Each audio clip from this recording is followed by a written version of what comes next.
Buenos días a todos. Hoy me han pedido que hable sobre un tema importante en la educación de nuestros hijos, que es un aspecto más, ciertamente, entre tantos que debemos tener en cuenta y que, bueno, sobre muchos de ellos, o la mayoría tal vez, hemos hablado ya, que es la educación del pudor. El pudor es una virtud muy importante, ciertamente no es la única, pero es muy importante en la educación de nuestros hijos.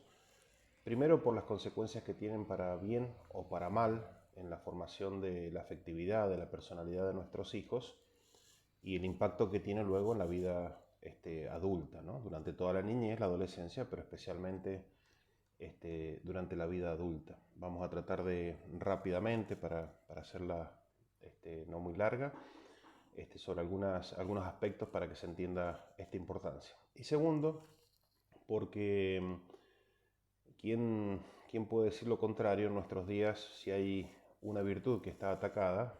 En realidad todas, pero es justamente la del pudor, ¿no?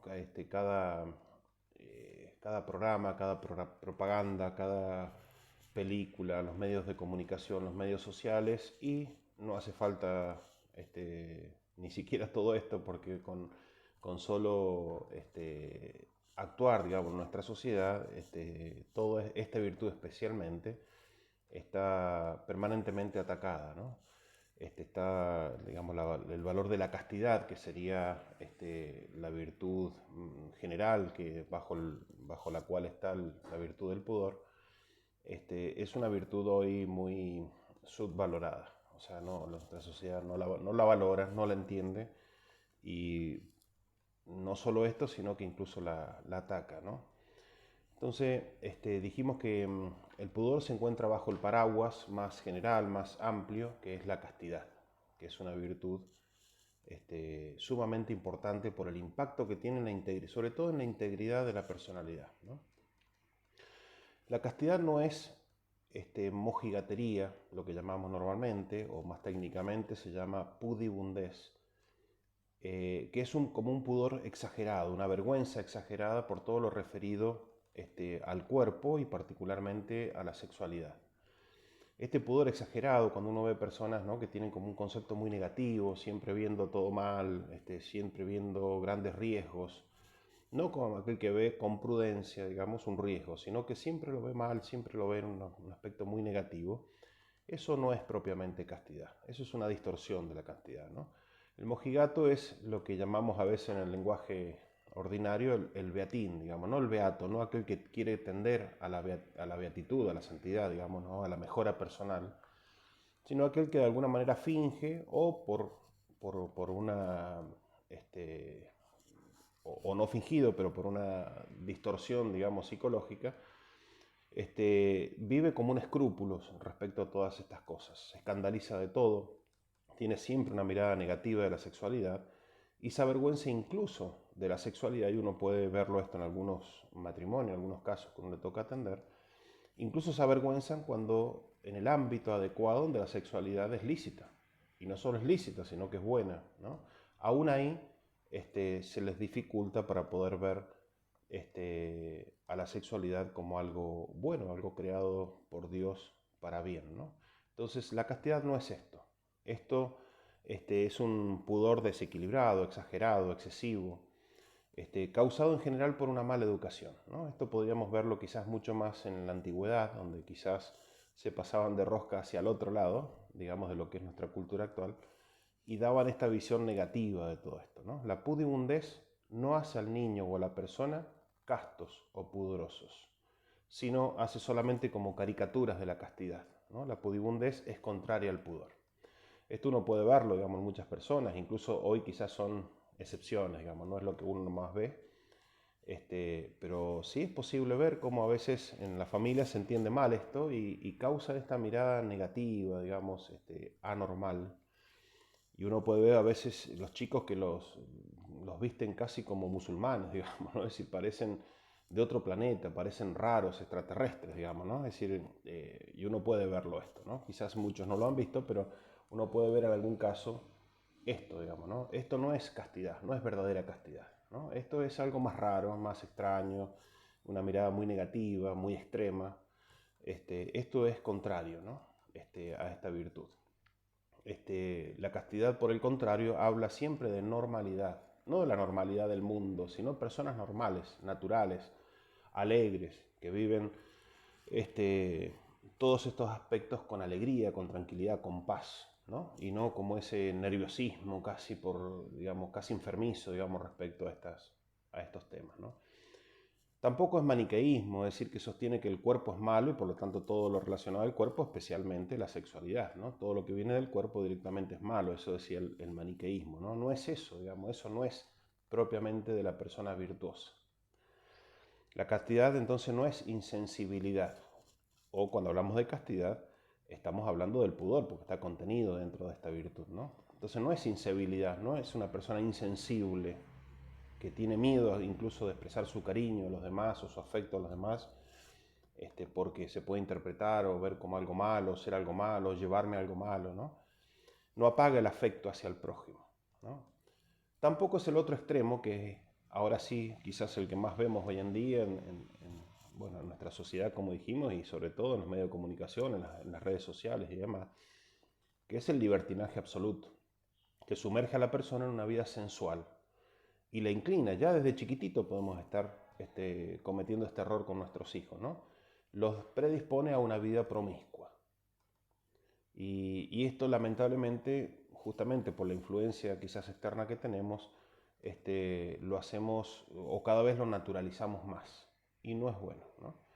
Esto es una reducción de la persona, es una reducción del amor, para el cual fue pensada la persona y fue creada la persona, ¿no? Para vivir el verdadero amor, que no es la vida promiscua, no es solamente esta sensualidad, vivir la sexualidad en un libertinaje, no es eso, ¿no? Por el contrario, la castidad, la verdadera castidad, es una virtud que perfecciona a la persona para obrar en el plano de la sexualidad según el recto criterio de la razón, ¿no? Perfeccionada por la prudencia y por la fe.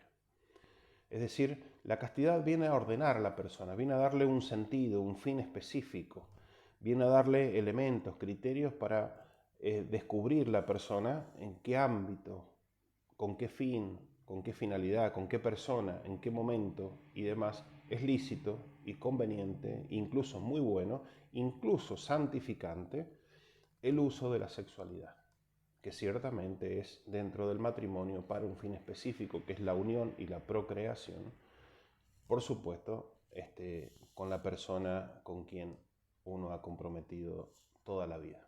Eso viene a ser la castidad, un ordenamiento interno de la persona que lo hace libre de sus propias pasiones para que utilice o use esta potencia de la sexualidad para un fin específico y no para buscar solamente su propio placer, que lo que hace es ir en contra de la integridad de la persona, ¿no? Entonces, la castidad es una virtud que ordena y ayuda a la persona a dominar la tendencia sexual, o lo que en el lenguaje podemos escuchar como el eros de la persona, y que puede ser buena o mala según se la utilice, según se la ordene, para qué fin se la utilice, ¿no?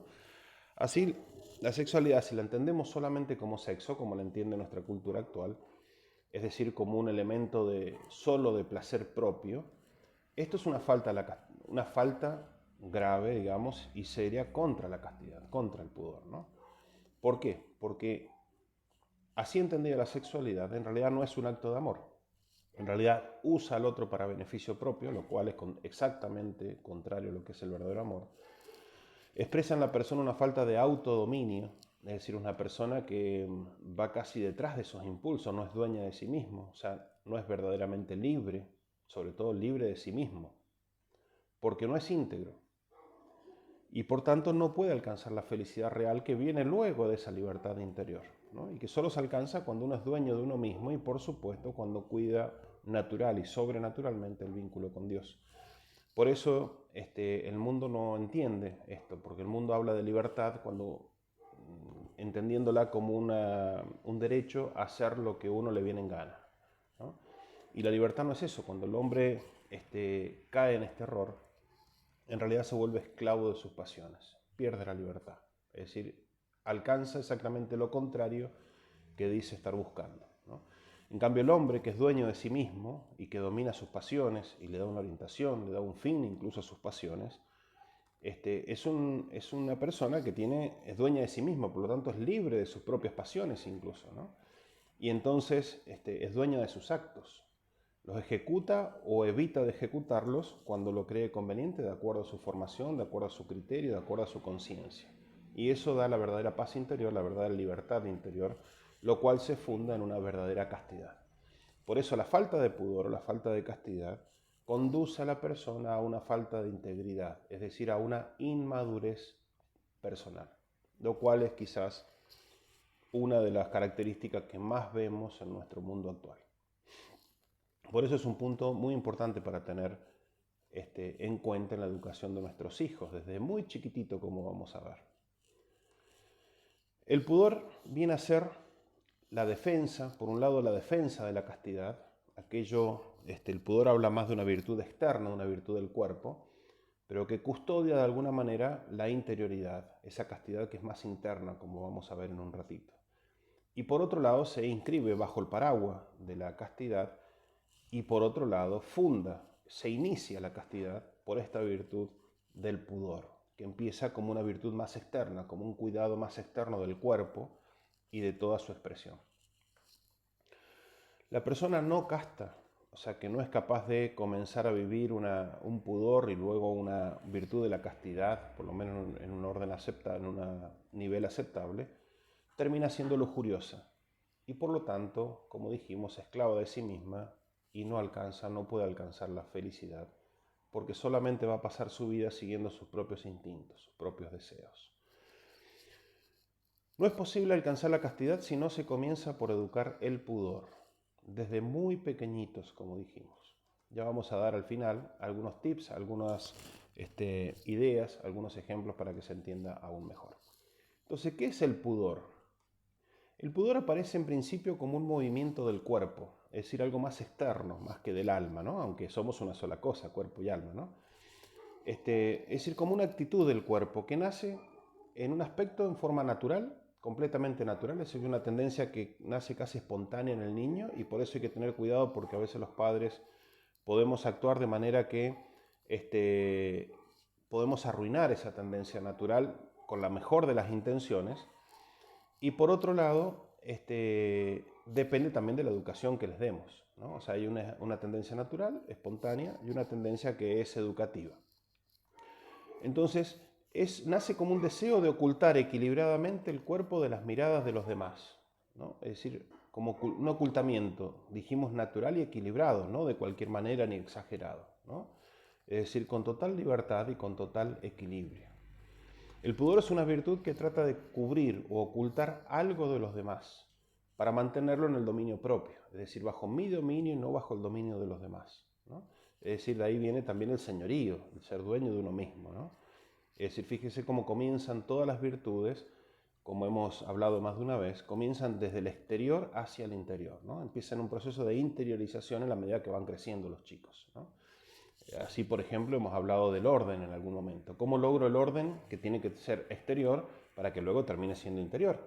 Bueno, comienza desde muy chiquitito ordenando sus juguetes, ayudándoles, enseñándoles, exigiéndoles a ordenar sus juguetes, a ordenar su cama, mantener sus zapatitos, su pieza, su habitación, de manera ordenada, y poco a poco lo irá interiorizando eso. Luego será en sus tareas, en sus elementos de la escuela, luego será un ordenamiento más de los sentimientos, de las emociones, de las pasiones y luego del pensamiento, es una persona ordenada para pensar, ordenada para decidir, etcétera, etcétera, etcétera. Pero en todas las virtudes hay que ver este proceso también de interiorización y que comienza cuando son muy chiquitos, justamente porque su conciencia y su inteligencia no está desarrollada y madura, digamos, para hacerlo desde ahí. Entonces comienza desde una actitud más externa. Lo mismo con la castidad, comienza con el pudor que es más externo para llegar luego a una interioridad que sabrá custodiar así como supo custodiar antes su cuerpo.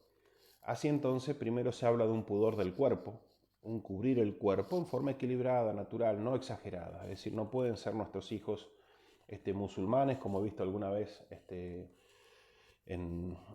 musulmanes, mujeres, sobre todo las mujeres, ¿no? Porque los hombres no son tan así. Pero las mujeres, me refiero a los musulmanes, ¿no? Bañándose con todos sus atuendos, es decir, en el mar, bañándose con todas esas vestimentas, que no sea cosa se le vea el tobillo, digamos, ¿no?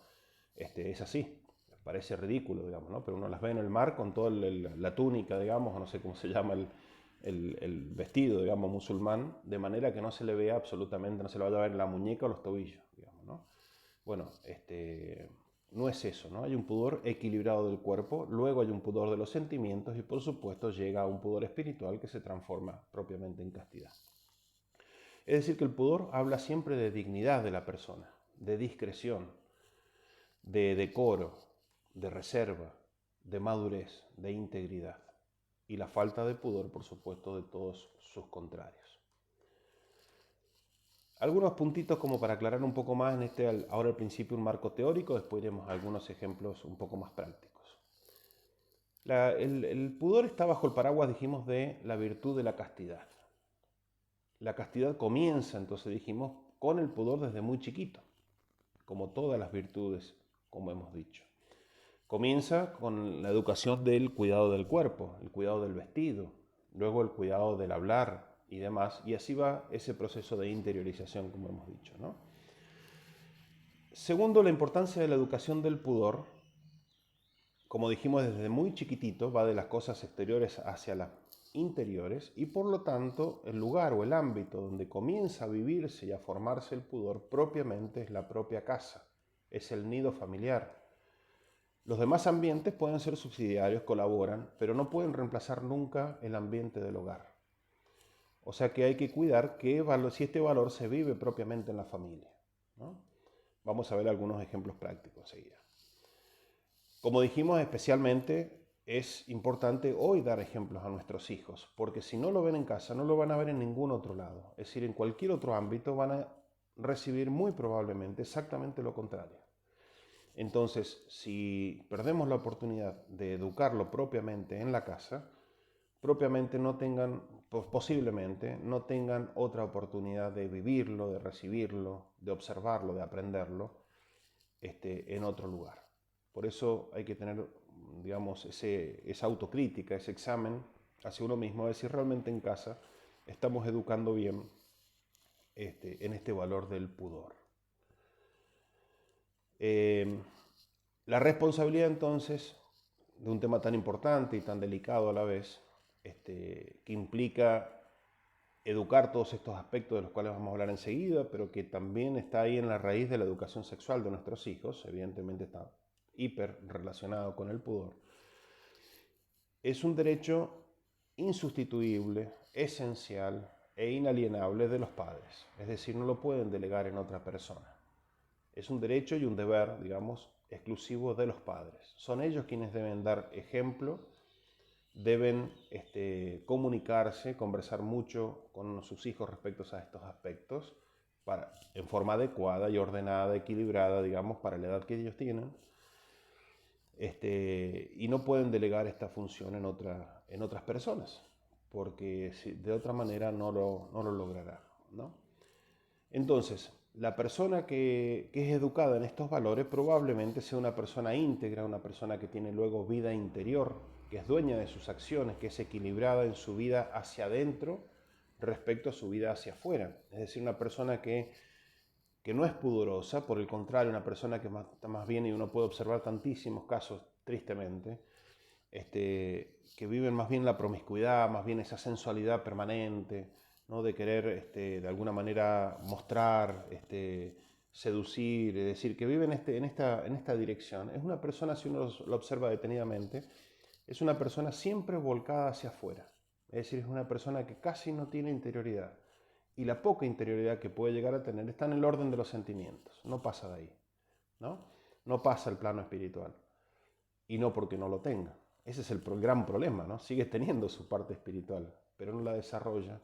Más bien la pone de rodillas frente a la sensualidad y por lo tanto es una persona que nunca va a alcanzar su felicidad, porque nunca va a alcanzar esa interioridad, esa paz interior, esa tranquilidad de conciencia de la cual y solo de la cual va a venir propiamente la felicidad natural, la felicidad sobrenatural, fundada sobre esta natural también, viene solamente del vínculo con Dios, ¿no? Bien, entonces las personas en definitiva uno tiene que enseñar desde afuera cuidando su cuerpo para luego lo mismo, el mismo esquema, aplicarlo al cuidado de su alma. Ese es también un punto quizás ilustrativo respecto a lo que estamos diciendo. Bien, vamos un poquito más al orden práctico, ¿no? Algunos tips o algunas ideas para revisar en la educación de esta virtud en nuestros hijos. Primer punto. Primero, dar ejemplo de cariño o ternura en la familia, en el seno de la familia, y particularmente cuando es posible desde el matrimonio. Entonces, dar el ejemplo en la familia, ¿no? Nuestros hijos, lo hemos dicho más de una vez, el 80% de su educación les entra por el ejemplo, les entra por la piel, les entra por los ojos, por lo que ven, y el otro 20% le entra por los oídos. Es decir, nuestros hijos aprenden más y se educan más y se forman más por lo que les hacemos vivir que por lo que les decimos, ¿no? Entonces hay que cuidar de dar el ejemplo de un cariño equilibrado expresado en la familia. Equilibrado quiere decir ni por exceso ni por defecto. Es decir, una familia donde no existe el cariño, donde no existen las expresiones de amor, del afecto, donde no se comunica, y quizás no porque no amen a sus hijos, porque ciertamente los aman, pero no se los expresan, no se los demuestran, no se los hacen sentir, sobre todo cuando son chiquitos. Yo se lo puedo decir, él necesita sentirlo además de escucharlo, ¿no? Bueno, probablemente tengan una personalidad más rígida, más fría, y con algunos, posiblemente en algunos casos, con algunos otros problemas más del orden psicológico, ¿no? Pero tampoco, y también uno puede ver muchos casos, y pasa, también tiene sus consecuencias, donde ese cariño es un cariño desequilibrado, exagerado, es un cariño enredado, digamos, ¿no? Es un afecto enredado. Es decir, también podemos ver padres o madres, digamos, como demasiado melosas frente a sus hijos, ¿no? Entonces están siempre arriba del hijo, ¿no? Acariciándolo y casi enroscados, y vemos algunos casos, y lo hace ciertamente con la mejor intención, porque ama a su hijo o a su hija, y quiere demostrarle en todo el momento su cariño y quiere sentir de su hijo también todo. Pero cuidado, porque eso también educa mal, eso también deforma la afectividad de los hijos. Entonces, por eso a eso nos referimos con un cariño, una expresión de la ternura de manera equilibrada, ¿no? Todas estas manifestaciones que se hacen a través del cuerpo, es decir, un cariño, un gesto, una expresión, un beso, una mirada, y tantas expresiones que hacemos a través del cuerpo, tienen que ser equilibrados, ni por exceso ni por defecto, un punto intermedio. Entonces ahí también ellos aprenden el lenguaje del cuerpo, del cual habla Juan Pablo II, el lenguaje del cuerpo que está hecho también para amar, pero para amar en el ámbito, en el momento, con la persona y bajo el paraguas del sacramento de manera ordenada, equilibrada y como hemos dicho hasta aquí, ¿no? Entonces es ahí donde aprenden propiamente a amar de verdad, de manera sana, ¿no? El auténtico cariño debe ser pudoroso. Y eso hay que examinarlo. A ver, el cariño que yo tengo hacia mi hijo, primero lo expreso y segundo, si lo expreso, es pudoroso. Es decir, tiene ciertos límites y no porque le ponga límite a mi amor a mi hijo, que quizás no lo tiene, digamos, ¿no? O no debería tenerlo, ¿no? Porque es entrega total, ¿no? Pero sí la expresión, el modo en que lo hago, digamos, es pudoroso, porque si no puedo estar afectándolo para amar, ¿no? Sobre todo, por ejemplo, cuando se trata de un varoncito. Es decir, uno puede truncar esa función varonil, ese aspecto varonil, por ser demasiado meloso, demasiado enredado, digamos, en ese cariño con ellos. No porque uno a un varón, uno siendo varón y hacia un varón no le puede expresar su cariño. Por el contrario, uno debe expresarlo, pero de manera equilibrada, de manera ordenada, de manera natural y no enredada, como dijimos, ¿no? Es decir, hay veces que parecen que están todo el día pasándole la crema chantilly arriba, digamos, ¿no? Es decir, siempre melosos, endulzándolos permanentemente. Bueno, eso también afecta, tiene una consecuencia, digamos, en su afectividad. Segundo punto, evitar las falsas ternuras. A veces la ternura o el cariño, digamos, se confunde con dos actitudes: un sentimentalismo puro o un romanticismo puro, ¿no? El sentimentalismo es una ternura un poco blanda, sin dirección, digamos. La ternura nunca va sola, va acompañada de criterios, va acompañada de una dirección y de un orden.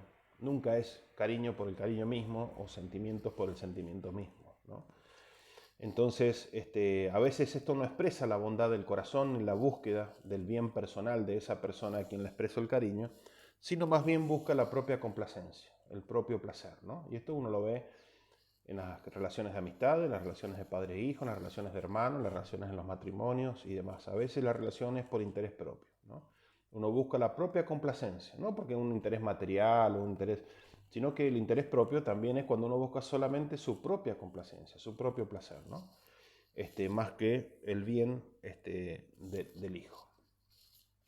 Es decir, una especie de gratitud o de deleite que uno busca y solamente busca eso frente al hijo, ¿no? Esto también es contrario al amor humano y educa mal respecto al amor humano, ¿no? Tercero, evitar las demostraciones exageradas o desordenadas. Ya dijimos algo sobre esto, pero tener en cuenta que esto juega directamente contra el pudor.